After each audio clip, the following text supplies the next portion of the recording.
Okay,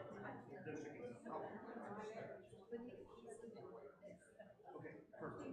Thanks, Mike. Right. Mike's going to do the Lord's Supper. Mike.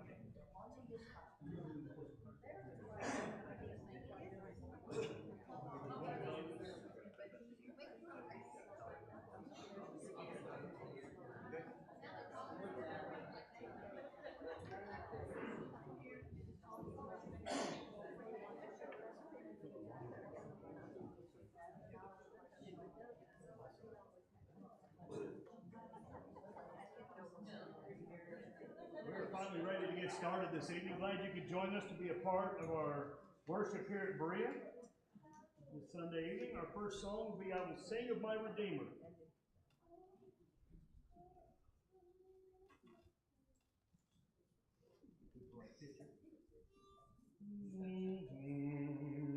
I will sing of my Redeemer and his wondrous love for me. On the cruel cross he suffered, from the curse to set me free. Sing, oh sing of my Redeemer, with his blood he purchased me. On the cross he sealed my pardon, paid the debt and made me free.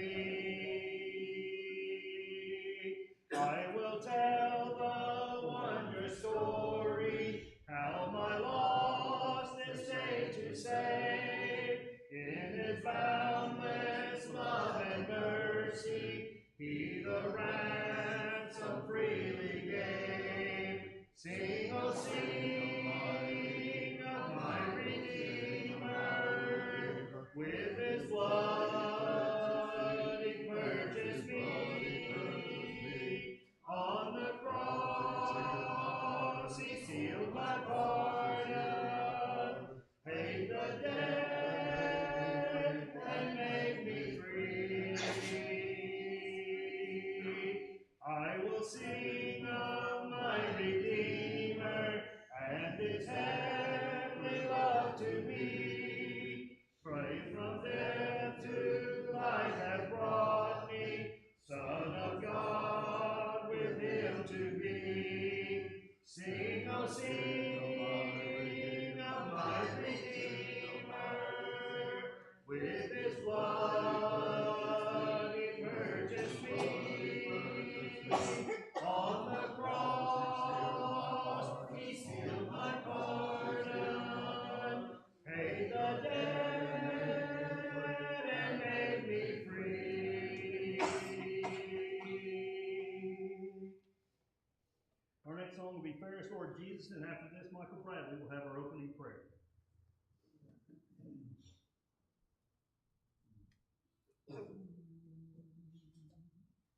Fairest Lord Jesus, ruler of all nature, O thou of God and man the Son,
the life that you've given us. Thank you for the beautiful weather, the sunshine.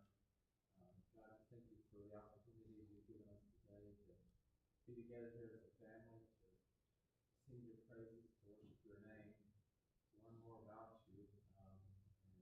This morning, just to partake in the communion and the reason that we get together here. God, just ask that you be with each and every one of us.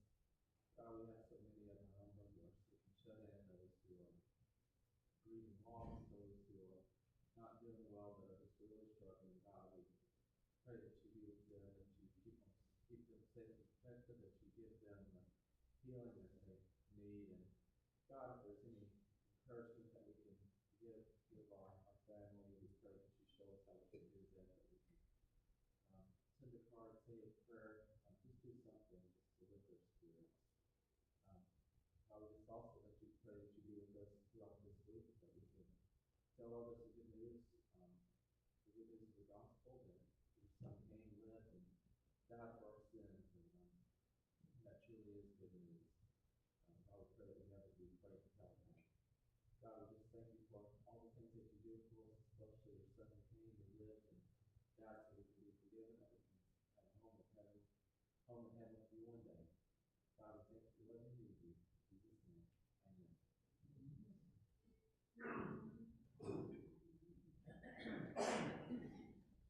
Oh, worship the King, all glorious above, and gratefully sing his wonderful love. Our shield and defender, the Ancient of Days, pavilioned in splendor and girded with praise.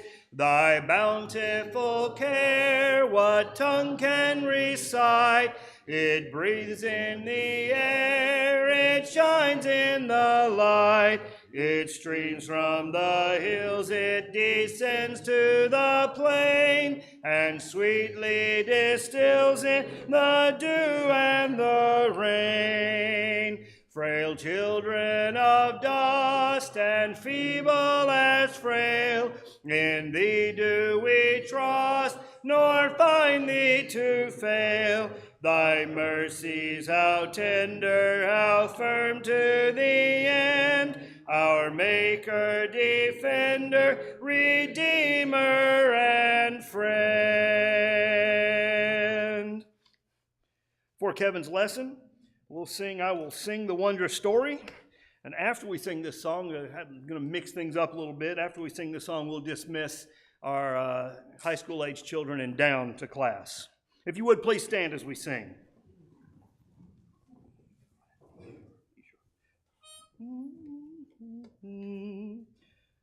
I will sing the wondrous story of the Christ who died for me, how he left his home in glory for the cross of Calvary. Yes, I'll sing the wondrous story of the Christ who died for me. Sing it with the saints in glory, gathered by the crystal sea. I was lost, but Jesus found me, found the sheep that went astray. Threw his loving arms around me, drew me back into his way. Yes, I'll sing the wondrous story of the Christ who died for me. Sing it with the saints in glory, gathered by the crystal sea. He will keep me till the river rolls its waters at my feet. Then he'll bear me safely over where the loved ones I shall meet. Yes, I'll sing the wondrous story of the Christ who died for me. Sing it with the saints grace and glory, gathered by the crystal sea.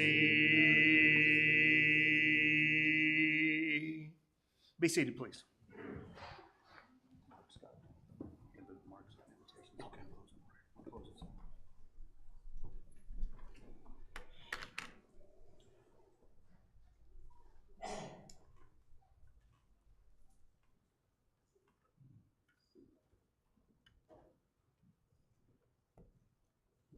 Good evening.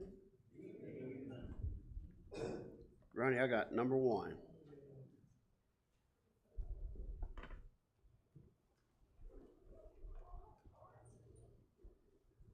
We're going to begin a new study on Sunday nights.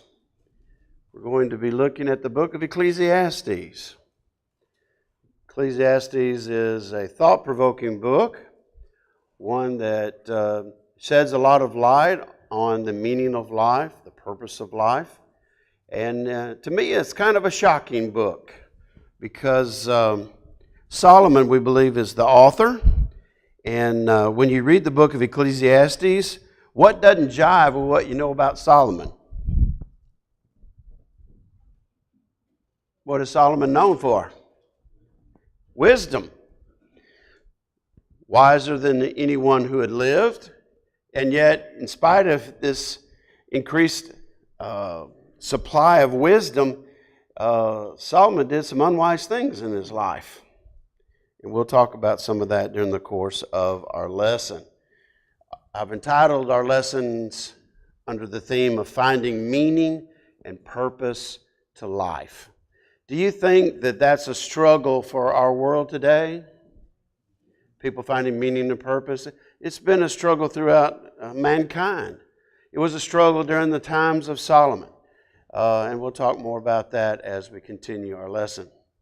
In our society today, what are some of mankind's modern day pursuits that also end in vanity or fail to provide meaning and purpose in life? There are things that we're going to read about from Ecclesiastes that people have tried, that Solomon himself tried. And there's a few things that maybe people indulge themselves in our day and time to find meaning and purpose in life, but it doesn't work. Can you think of any of them? Politics. Next. Sports. Well, since you brought that up.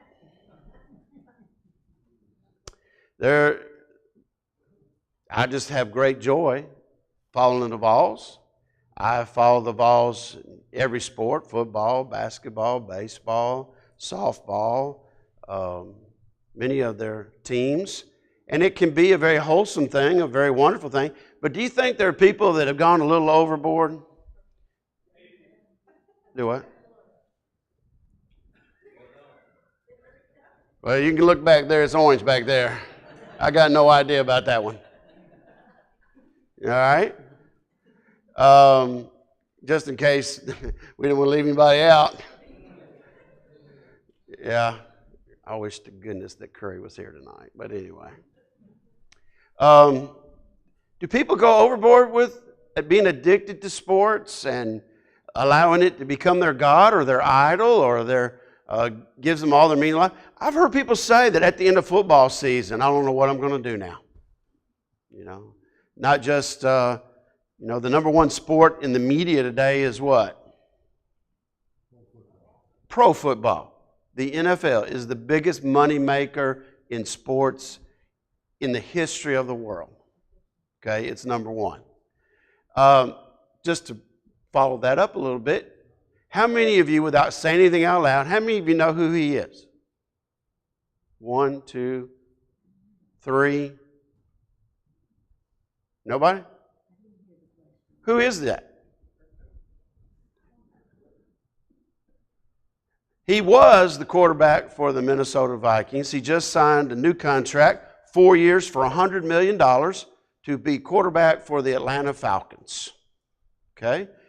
Now, he's a top 10 quarterback of all the NFL quarterbacks right now.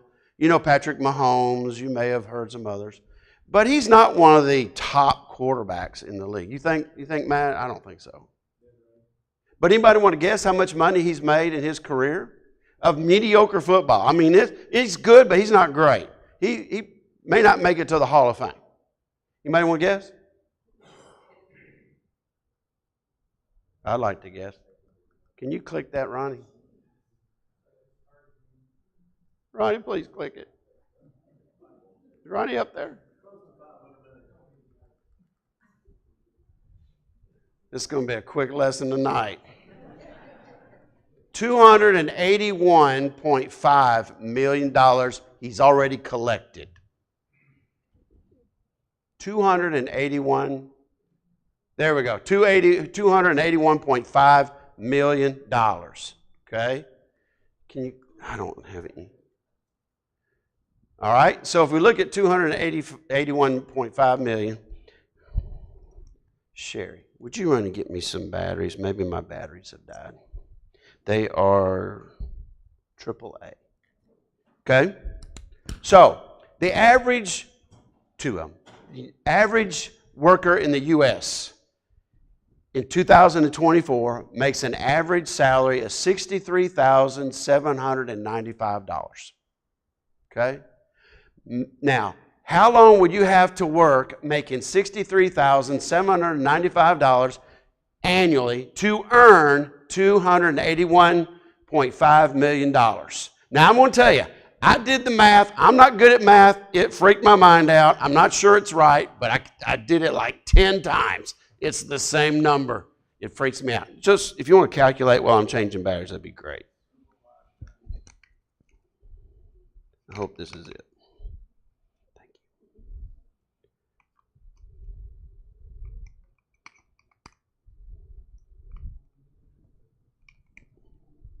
you. Mark says several lifetimes. Thank you, Sherry.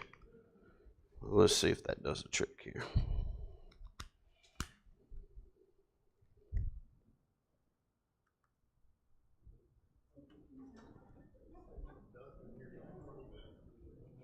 I don't know where I'm getting these colors here. Those are my colors. That's not my colors. But anyway, I don't even know how that happens. How do we have colors on the front that are different than my PowerPoint? Oh, it is? Okay. 4,412 and a half years, making $63,795 a year. We take 4,000 years. Now let's throw in the other 412 as well. Can you fathom that? Playing football.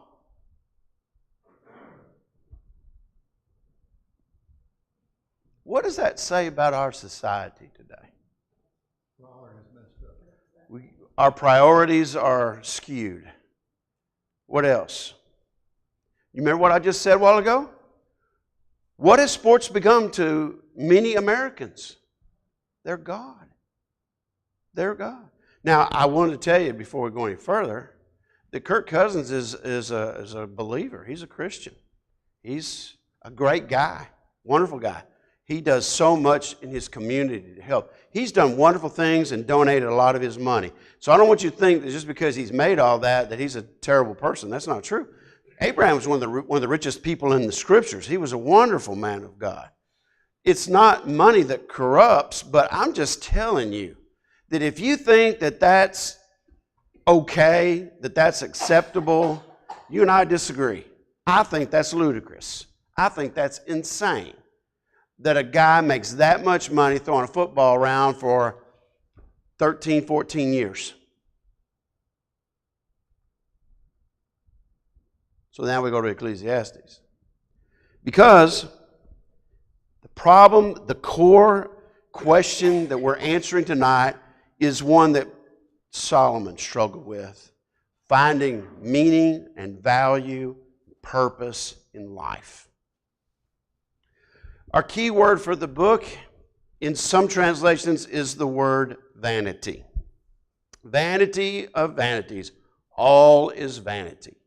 That word means meaningless, worthless, without value. The NLT that we're going to use tonight uses the word meaningless. When we think of something having no value or meaningless. Could you think of things that you possess that have no meaning or purpose? That it's junk?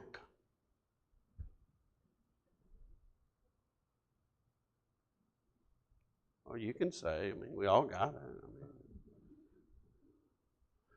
I hope my mother's taking a nap. We're having so much fun with their things.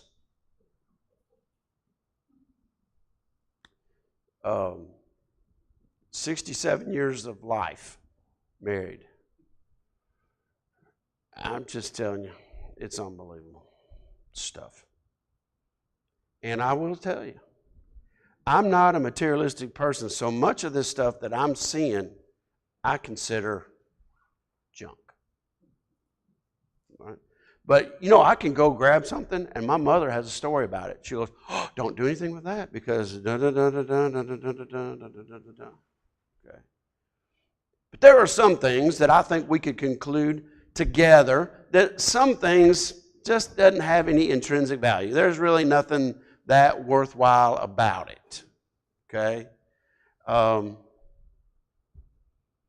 we'll get into that more.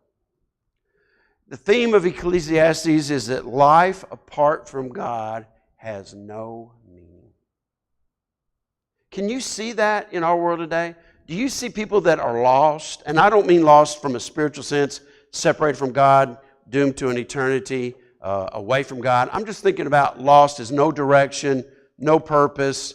They just can't get their bearings. They're not happy. They don't know how to be happy. They're just walking around lost. You see that? Everywhere. And I see it of all generations. I see that with older people, but I especially see it in young adults and teenagers.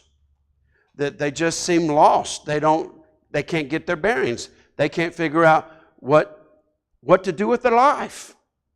What really provides meaning and long-lasting purpose in life. They're just lost. Solomon goes through some personal pursuits. I'm going to list 6 of them. They're just kind of a catch-all for the different things that he talks about in the book. The first one is his quest for knowledge. He set out to know all he could know. And he was very smart. Now, I want to hasten to add this. Does having knowledge make you wise? No. I've noticed some people that were brilliant from a standpoint of what they know, but as far as practical knowledge and being able to apply that, they struggled. Okay? Solomon had lots of knowledge. He was the wisest man that had ever lived, and yet he made some horrible decisions. He decided that the pursuit of knowledge was vanity, as well as the pursuit of pleasure. Do you think he's got lots of company today with people who are pursuing pleasure as having the purpose in life? When I was managing several 20-year-olds, most of them were all in their 20s years ago. I had 53 in my pod, and most all of them, I'm going to say 40 out of the 53 were in their 20s. And they were discussing almost on a daily basis the next pursuit of pleasure. Okay? Many of them wanted to have life experiences. That was their pursuit. And I will say that instead of buying a lot of junket and going shopping and doing other stuff, they would save their money and then they would go do stuff. Okay? So here's an example. I would come in and I spent my weekend, cutting grass or doing something. So they say, "What'd you do, Kevin?" "Oh, I just worked in the yard." "What'd you do?" "Oh, we flew to San Francisco for the weekend." What'd you do over there?" "Oh, we just went to see it." Wow. They said, "Yeah, it's kind of expensive. We just spent about $3,000 going to San Francisco for the weekend." "And what'd y'all do?" "Well, we ate and we got drunk and we did this or that, and we just wanted to see it." "Okay.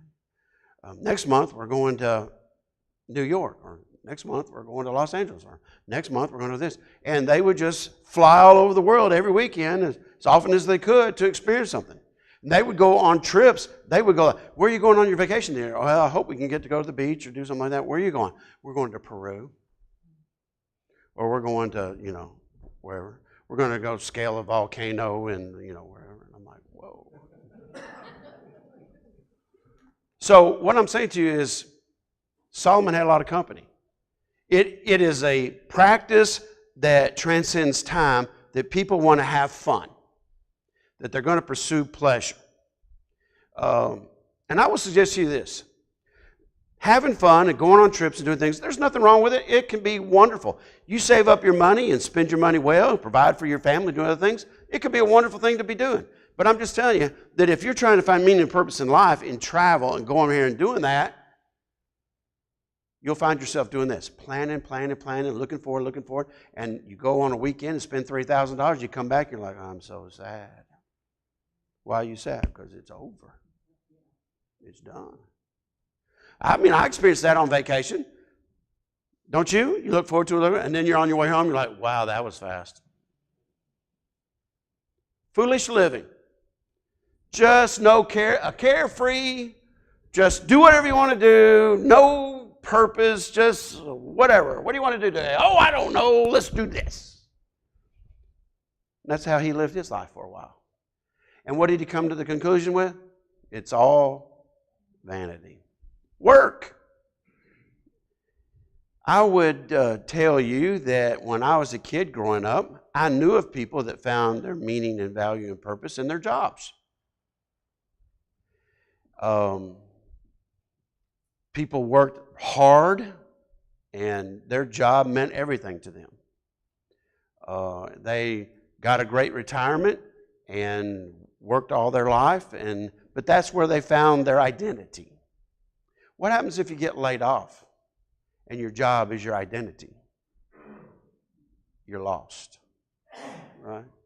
And Solomon tried to fill his life with projects. He tried to fill his life with different forms of work, and he concluded that it is all vanity. Power. Are there people seeking out power? They want to be in charge of anything. It doesn't matter. I've known of people that got some sort of level of authority at work and they went nuts. You ever seen that? So whatever level of authority it is, whether you want to be on a certain board or a council, whether you want to be president of your homeowners association, whether you want to, be on the city council or president, governor, whatever it is, there are people that want to have some power and be able to make decisions or be able to, quite frankly, tell other people what to do. Solomon had all that. He was the king. Reigned for 40 years. Guess what? He concluded vanity and wealth. He was one of the richest people in Scripture. He amassed some wealth that people from other foreign powers would come just to observe his wealth. They wanted to see what he had. And what did he conclude about wealth? Vanity. Ecclesiastes chapter 1, beginning with verse 1. These are the words of the teacher. The word also can be translated preacher, as often is the case. King David's son, who ruled in Jerusalem. Everything is meaningless, says the teacher, utterly meaningless.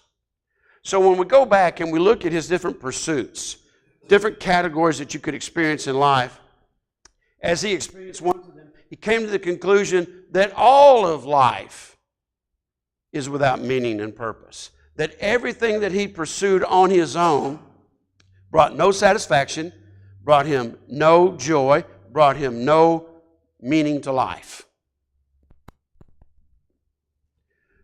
What do people get for all of their hard work?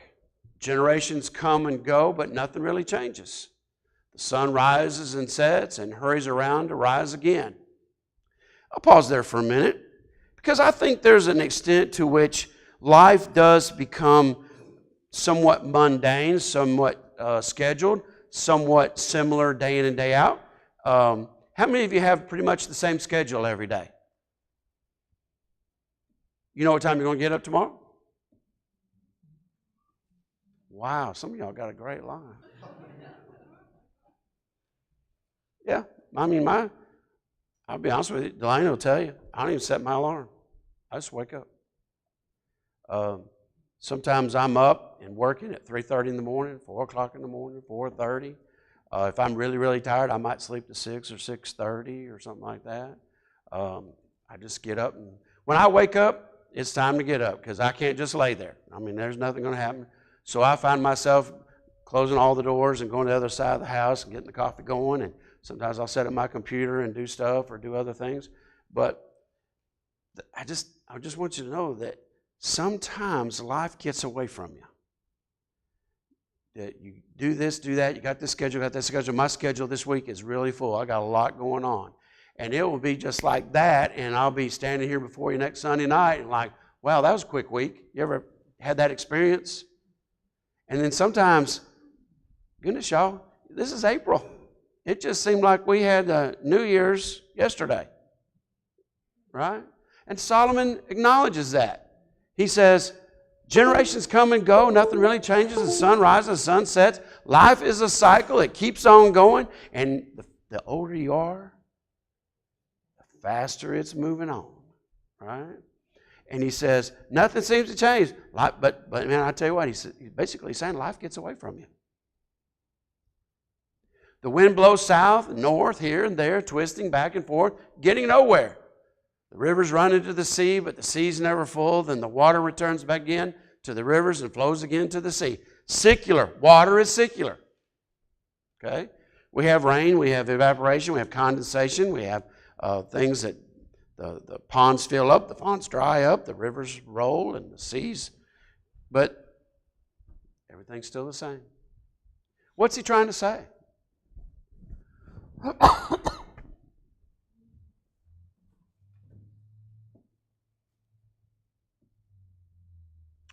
The world doesn't stop for you. The world doesn't change for you.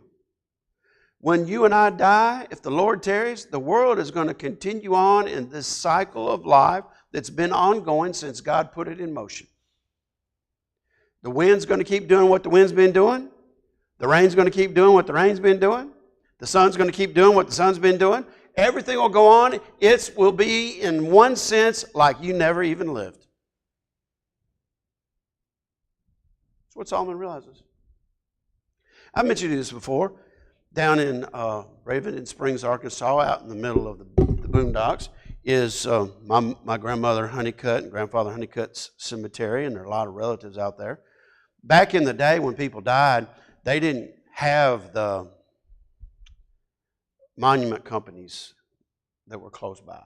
So what did they do to make monuments? Rocks. They'd go get large pieces of rock, and somebody would take a hammer and a chisel and chisel into the rock rather crudely their name and date or something like that. And what's happened to those rocks in that cemetery out in the field there, in the corner of the field down there in Raven Springs, Arkansas? What's happened to those homemade tombstones? The weather got them.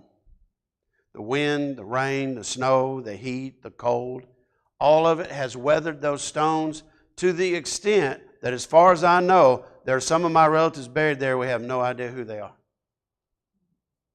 We don't know their names anymore. And that kind of gets to what Solomon's talking about. As far as the world knows, for most all of us, the world won't know it when we're born, and the world won't know it when you're dead. The world just keep on going. And that impacted Solomon in a negative way. It really messed him up. But he made the mistake of thinking that that amount of time you and I down here doesn't have any meaning or purpose. And that was the wrong conclusion. Because when you think on these terms that we've been talking about for the last 10 minutes, when you think about life on those terms, you're only thinking about the here and the now. Life for us as spirit-filled bodies, as people made with a soul, that space of time, however finite it is. James says, and what is your life? It is even a vapor that appeareth for a little time and vanisheth away. Does that mean something? Will something come of that time that you were here? Yes, eternally it will. Are there things that you can do with your life that will have everlasting value? Absolutely. So what we're going to find out in our study is that life apart from God has no value. Life apart from God has no understanding.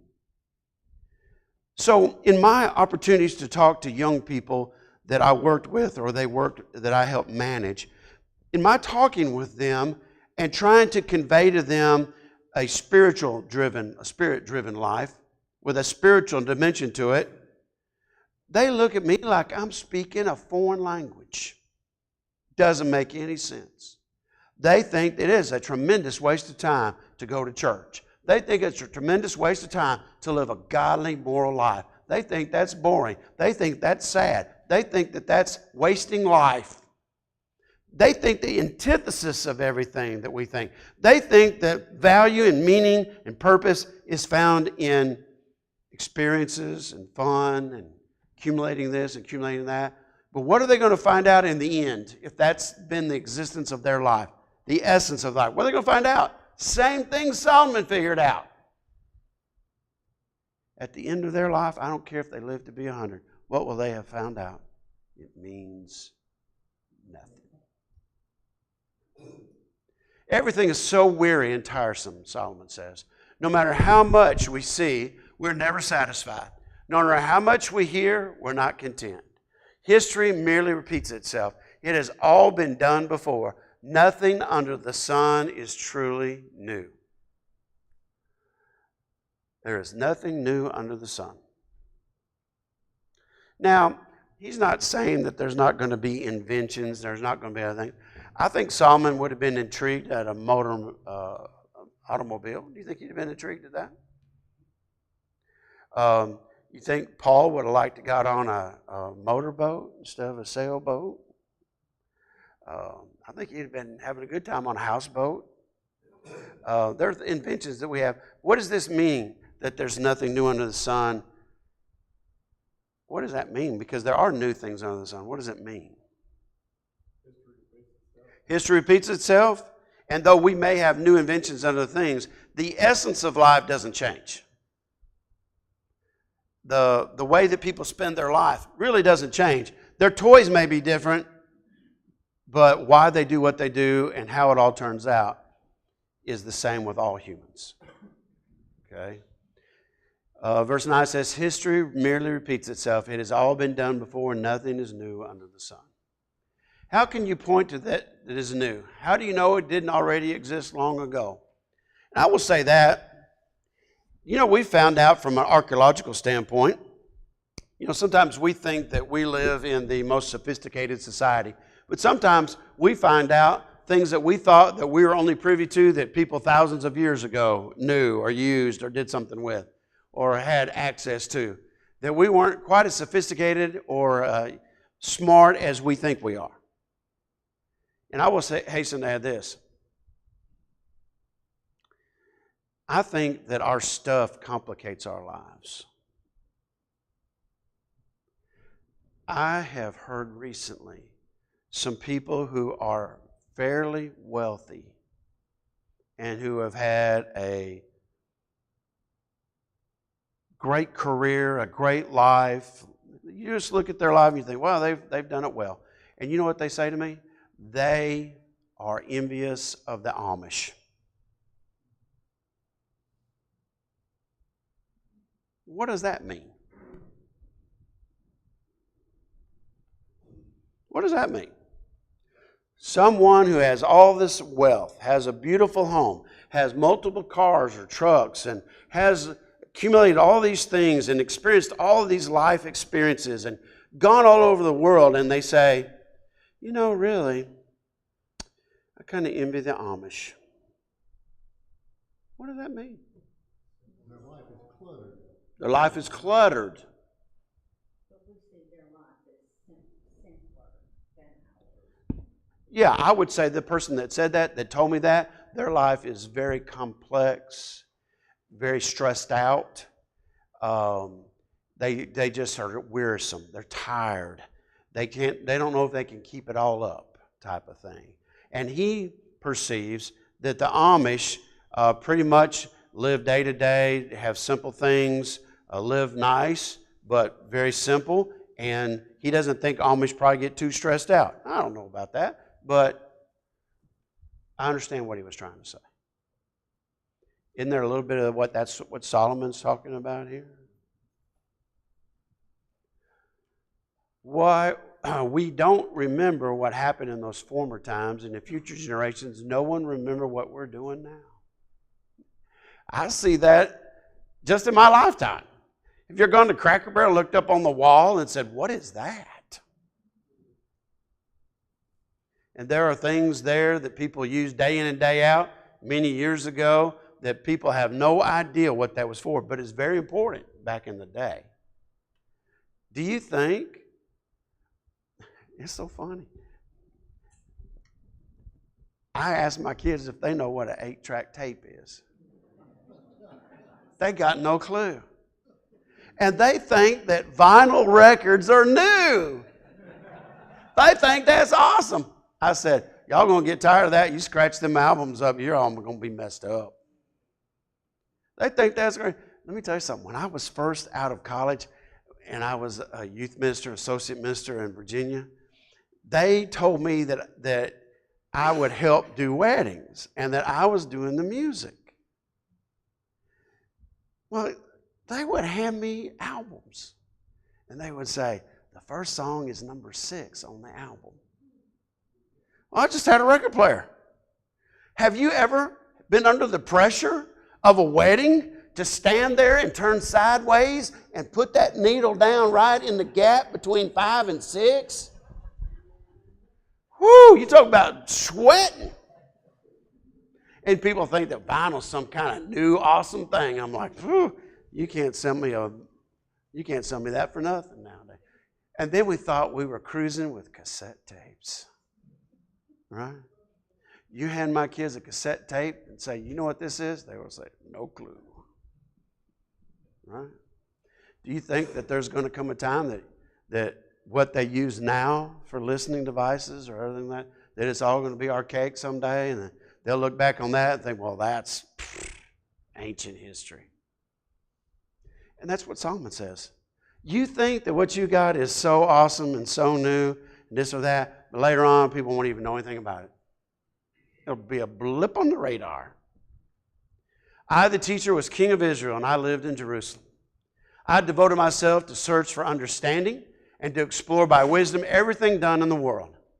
I soon discovered that God has dealt a tragic existence to the human race. Well, that's quite a statement. God put us down here, and it's a mess. And it's not going to end so well for most.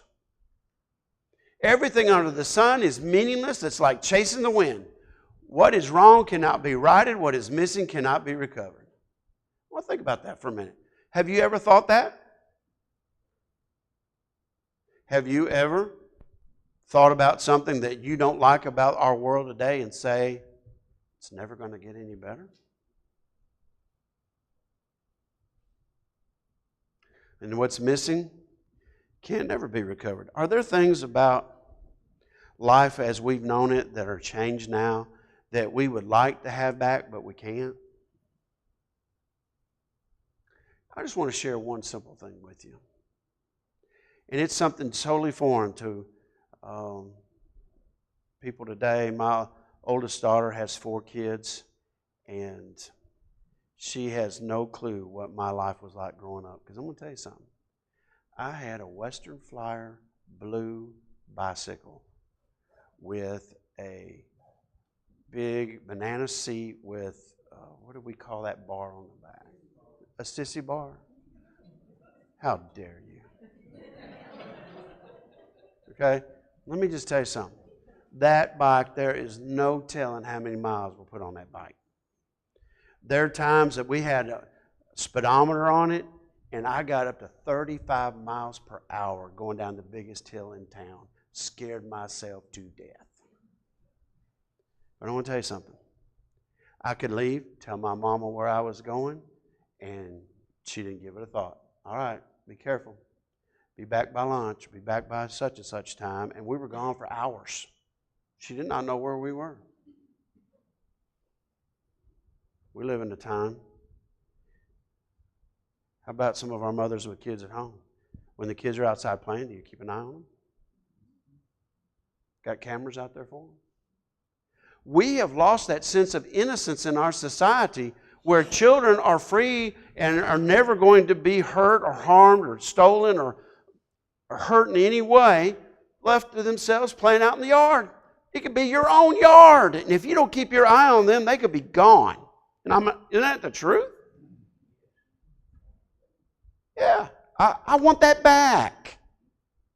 I can't stand the fact that kids today aren't safe left to themselves. We went all over the place and never gave it any thought. And I will tell you this, there were a few places we went, like in another part of the neighborhood or so on and so forth. Just because mama was there does not mean you were not being watched. Because I could get home and my mama says, "Did you mess up somebody's flower bed today?" What do you mean? "Did you run your bike through somebody's flower bed?" Uh-oh. Yeah. How did you know that? Oh, we know. I said to myself, look, I'm wiser than any of the kings who ruled in Jerusalem before me. I have greater wisdom and knowledge than any of them. And who is it referring to? Who are the kings that ruled before him? His daddy and Saul. And he's smarter than all of them. Now, I want to tell you something. I wouldn't say that about my dad. I wouldn't say I'm smarter than my dad. No. Wouldn't even go there. But he said, I was wiser than anybody that's ruled before me. I've worked hard to distinguish wisdom from foolishness, but now I realize that even this was like chasing the wind. For the greater my wisdom, the greater my grief. To increase knowledge only increases sorrow. So, going back to our lesson tonight, and all of those pursuits that he tried,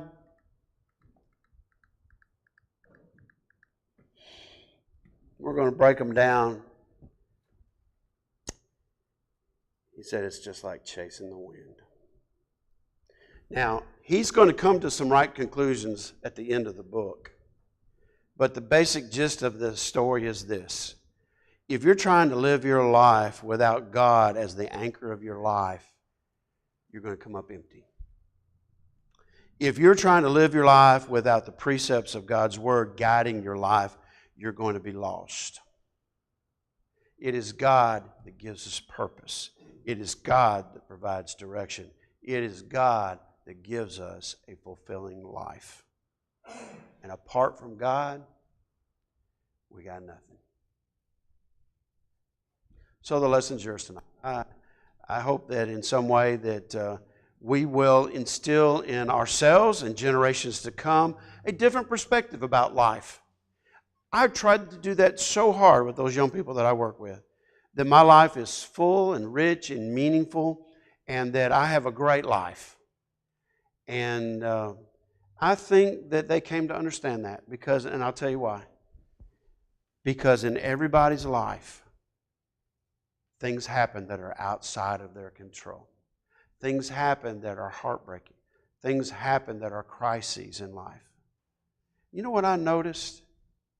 That even the people that really didn't have any regard for my lifestyle, what happened when their father died? What happened when they got cancer? What happened when this and that happened in their life? And they were totally devastated. Whose desk did they show up at? Mine. Not because I was one of the managers. They just wanted somebody that they could talk to help them. And they couldn't talk to somebody else in the same boat as them because they didn't have any answers. And so I take comfort in the fact that though there are things I wish we could change about our world today, we can't. But I will say this, that God still provides things that are better for us in this life and in the life to come. We just have to look for it in different ways and with different purpose. But God has always got an answer, no matter what the question. If you need to come, do so as together we stand and sing.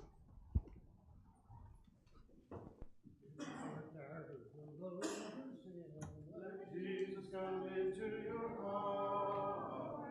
If you desire a new life to begin, let Jesus come into your heart. Just now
supper today is prepared. Across down the hall, room number 4. Mike will be there to serve you. If you'd like to use an individual communion kit, they're on the table out here. Otherwise, he will be serving the hymn books like we've been doing lately. After the singing of this song, Jim Hundley will lead us in prayer. I want to be a worker for the Lord. I want to love and trust His holy word. I want to sing and pray and be happy every day in the vineyard of the Lord. I will work and pray, I will work and pray in the vineyard of the Lord. I will work, I will pray, I will labor every day in the vineyard of the Lord. I want to be a worker every day. I want to lead the errant in the way that leads to heaven above, where all is peace and love in the kingdom of the Lord. I will work and pray, I will work and pray in the vineyard of the Lord. I will work, I will pray, I will labor every day in the vineyard of the Lord. I want to be a worker strong and brave. I want to trust in Jesus' power to save. All who will truly come shall find a happy home in the kingdom of the Lord. I will work and pray, I will work and pray in the vineyard of the Lord. I will work, I will pray, I will labor every day in the vineyard of the Lord. Most loving and gracious Heavenly Father, we thank you so much for this bright and beautiful day to give you joy. So we thank you especially for our church that meets here at Maria, for our church family. We thank you so much that we come together and share. It is so heartwarming and so uplifting to be with our church family again. And there are numbers of our church families, Father, who are sick and who are bereaved. And they were all mentioned this morning. We ask you to be with them, to bless them, fit blessings of comfort and healing as their needs require, Father. Just be with us this week and go and walk with us. We thank you so much for Kevin's leading us now in our new study in Ecclesiastes. And we ask for help to search for understanding. Help us to seek those things in life that have everlasting value. And help us to seek wisdom through Scripture, for we understand that the beginning of wisdom is the knowledge of God. And help us to contemplate on that during this week. Thank you, Father, for